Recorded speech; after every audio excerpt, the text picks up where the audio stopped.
Hey, it's Cheryl, and welcome to Secrets of a Survivor podcast, where I'm sharing my story, my challenges, and my learnings along the way, both business and personal.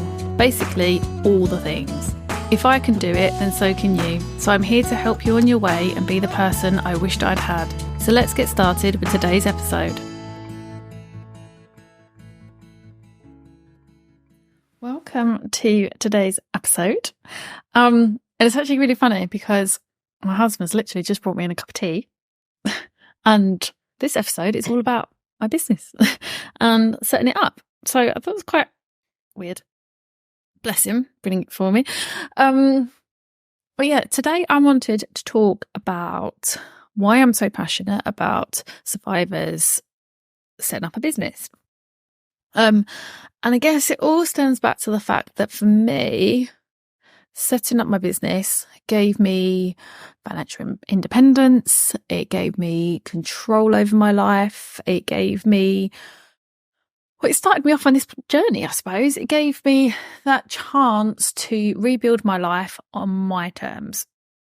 So I thought I'd tell a little bit about the story of setting up and the initial early days, and then obviously the benefits it's given me. So when I was on my own with the boys, the first thing that I knew I needed some way of earning some money, obviously, because I've got to provide food, clothes, housing, and everything for me and my two boys. Yes, I had some maintenance coming from my ex, but we needed to survive. And I didn't want to just survive. I wanted to be able to have some nice things, treat the boys, take them out for dinner or treats and take them places. So I knew that I needed to do something, but I didn't know what. And I knew I wanted to be around for the boys, and I couldn't actually afford to put them in any form of childcare. I mean, my youngest at the time was literally just over 18 months. So my first little dabble, I suppose, I set up a cake business. I really enjoyed making cupcakes. I'd make them for my friends, for any events, anything, and gifts for teachers and things like that. So that was my first little foray, I suppose, into having my own business. And I guess I'm going to take that back. I was going to say I was lucky because I had some training, but it's not luck. It was hard work doing that training. So I knew the financial side of running a business because I'd already done my first lot of accountancy exams. So I was a qualified accounting technician with the AAT. I had experience of running a business from previous roles. And so, yeah, I thought, well, I enjoy doing it. Why not?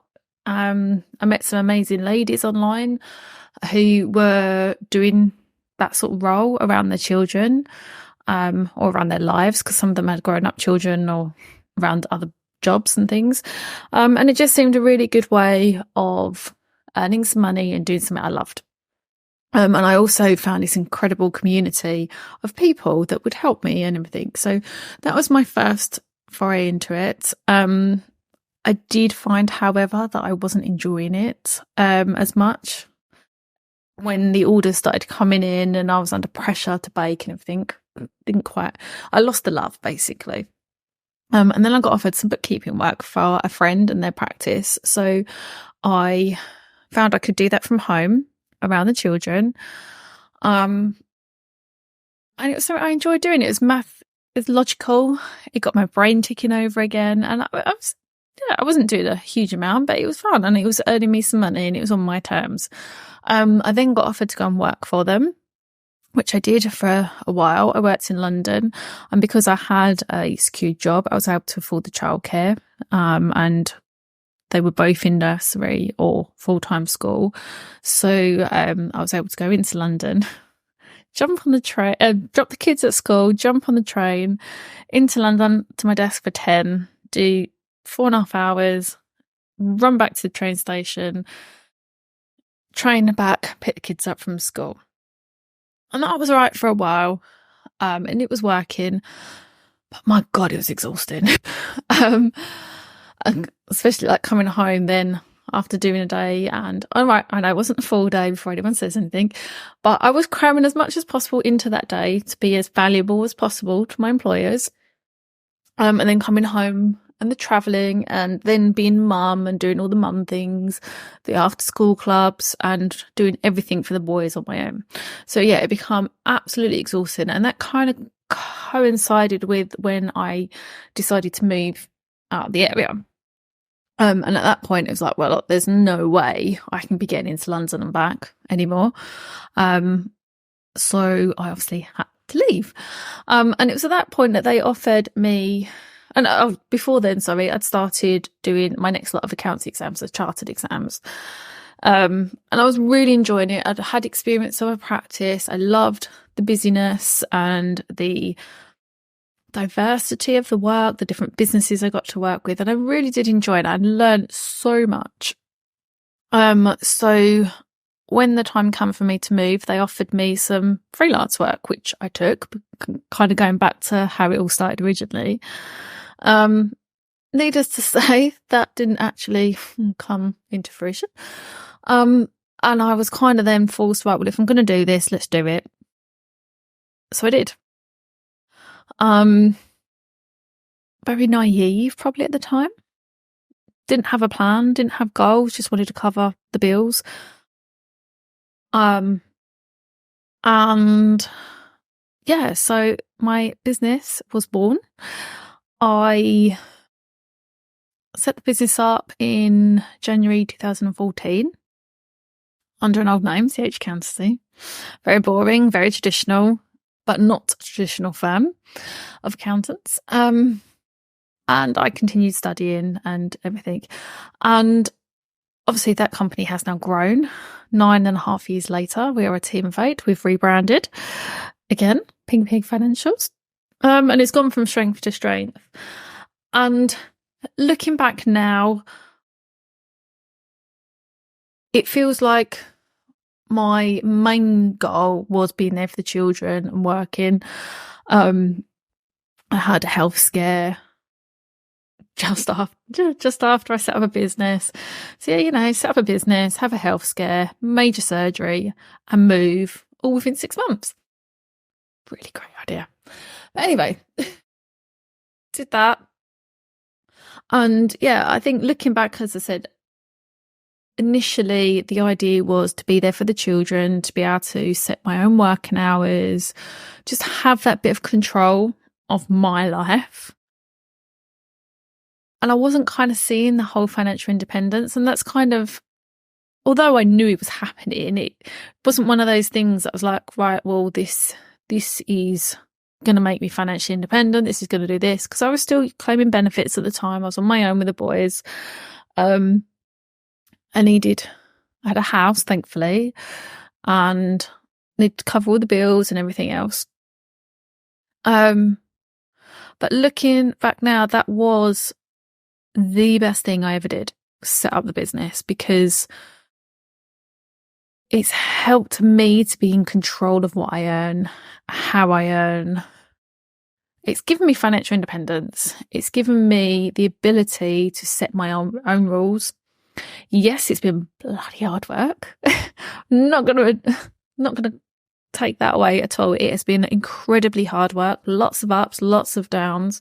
And anyone else who's a business owner listening to this will know there are many, many times I've been like, no, I'm gonna shack it all in and go back, find a job.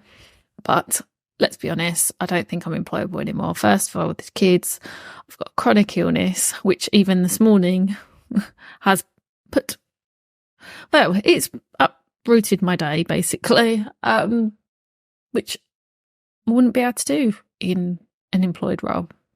And I certainly wouldn't be able to do all of this stuff that I do as well. So yeah, it really has been that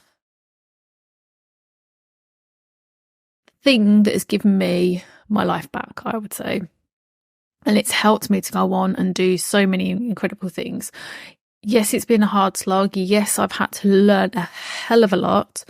I've had to invest in myself, which I would recommend to anybody anyway, investing in yourself. And I'm going to do a separate episode on asking for help and getting help and how that's helped me as a person as well as my business and everything. So I'm going to do that a bit later on in this season.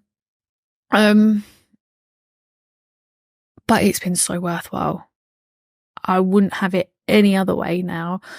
We have, as a family, the flexibility to do what we want as a family. If we want to go take the children away, I can work anywhere in the world. As long as there's Wi-Fi or internet of some description. But it's just given us so much opportunity as well, I would say. And I guess that's why I'm really passionate about helping others to do the same, because I can see the benefits.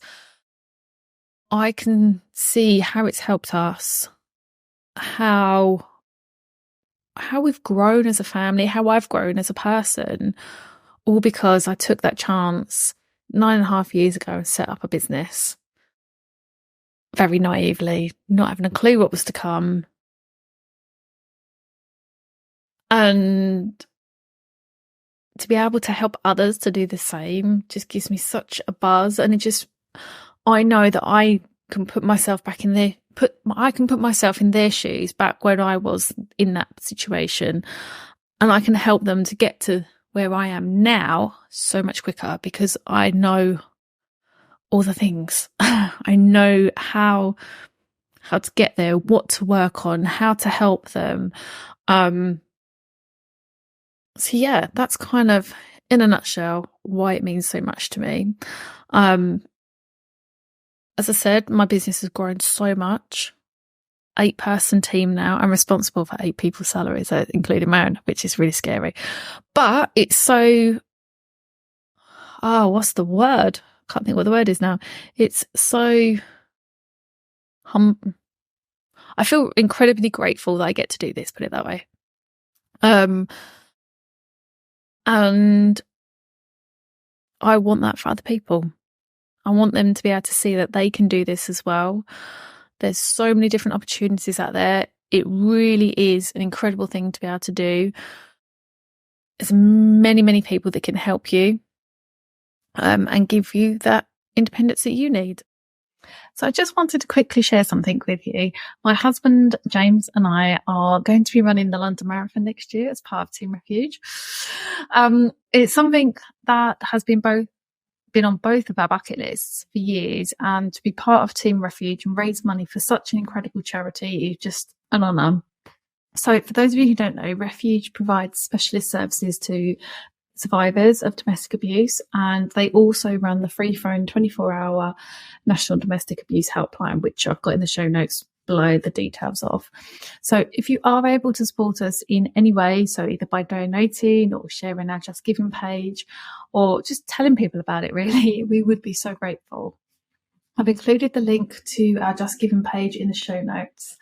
Thank you so much in advance for your support. It really does mean the world to us. Thank you so much for listening to this episode. I hope you've enjoyed it and found it helpful. If you'd like more help and support, check out the show notes for links to my website, socials and YouTube channel. Please subscribe wherever you get your podcasts, and don't forget to share and tag on your social posts. And if you wouldn't mind leaving a review, I'd be really grateful. Thank you so much again. I just want to leave you with this thought. You are strong, you are capable, you are lovable, and you are brave. But most importantly, you are enough. You've got this.